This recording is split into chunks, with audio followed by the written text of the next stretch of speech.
So, Simon, we broke the story about, 2:45, 10-1 yesterday after Kane told the world, I'm staying. Yeah. Harry Kane stays at Tottenham. Oh, yeah. And he popped this out on Twitter. As if he had a choice. Exactly.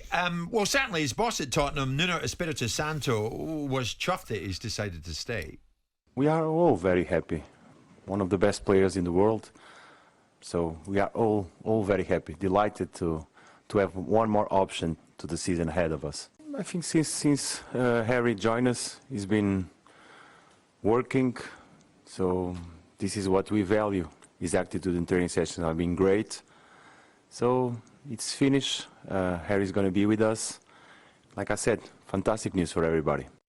Fantastic news for everybody, says Nuno. The intro in this morning's Times was co-written by Gary Jacob, Paul Hurst. This is interesting, Simon. It virtually sums up how the Kane saga has ended with an eyebrow-raising figure in it, really. Harry Kane has been in talks about an improved contract, which he hopes could be worth up to £400,000 a week after admitting defeat in his attempt to leave Tottenham for Manchester City. So he didn't get the move that he was craving. Yep. He stays, but now could be in line for a substantial wage rise. How does that work out? I don't know how it works out in terms of if they're going to offer him a pay rise under the auspice of an existing contract. It doesn't sound very Daniel Levy-ish. He's got him for 3 years. The reasons why Harry Kane can't do what Harry Kane wants to do is because Daniel Levy has put him in a cleft position of having a long-term contract, which the boy and his representation signed without release clauses and all that jazz. So here we are in a situation where if there is a debate about whether what Harry Kane's rather clever argument will be now is if you value me at £150 million, right, and subsequently you wouldn't sell me unless you got that, then surely you have to pay me as a £150 million footballer, because currently I'm being massively undervalued and I'm being treated dreadfully by being paid a couple of £100,000 a week and valuing me as a £60 million footballer or a £70 million footballer. Now, I can't imagine why Daniel would want to give him any more money under an existing contract. The only thing I can imagine is Daniel's going to say, I will give you more money in the short term if you sign a longer term contract. So rather than the 3 years that you've got now, which takes you up to 2024, I'll reboot your contract. You can have a 5-year contract. And you can have your 400 grand a week, and we'll put a release clause in now at 150 million, and we'll see how we go next year. I mean, what message would it send? Now that he stays and he gets an increase and he's already substantial wage to stay. Well, it would send precisely the message that football sends out on a regular basis, that we're racked with hypocrisy and double standards.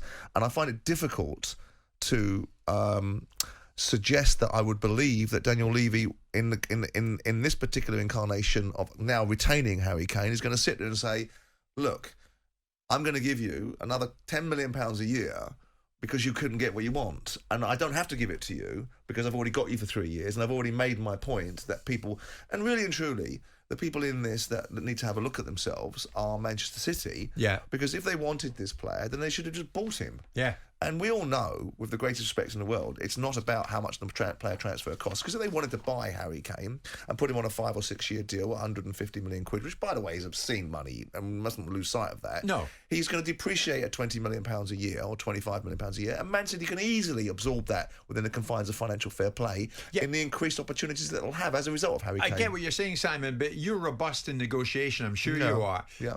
Now, if you were Manchester City, you wouldn't pile in right away with 150.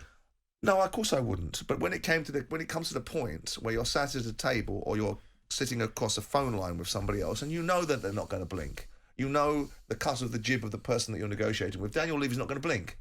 He's not going to blink. He's made his position. You either pee or you get off the pot, don't you? Yeah. And you run around, with agitating, because you'll have been involved with this player. You would have spoken to this player. The player's financials would have already been done by Man City and told the player on the up and up what you can get. So the part where you have to come to the table is if you're relying on the leverage that Harry Kane was going to bring to bear. Yeah. And I heard ridiculous assertions on various platforms, including Sky, that people should, it's about time now that Harry Kane started to agitate. What are you talking about? We can't be advocating that a player under contract starts to agitate and throw his toys out of the pram and perhaps stop Really? to They play. were saying that? That he should start to agitate? I saw that with those two guys that do the transfer stuff.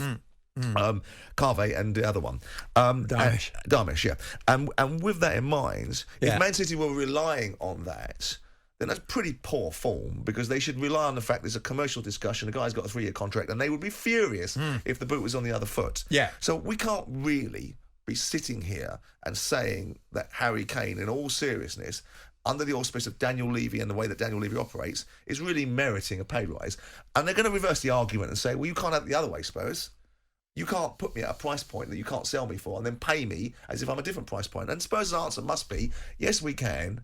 And Harry, we will. Because you signed a 6-year contract, matey boy. So you get on with it. See, I think Storm on Twitter here has virtually summed this up. It's a good message. Tell us. Guys, good morning. Kane had decided to stay and tries to make out the reception of the fans played a part in his decision. In truth, Levy played hardball and City wouldn't pay up. So he decided nothing. He had no decision to make in the end. No, he hasn't decided to stay. He's got no options. Yeah.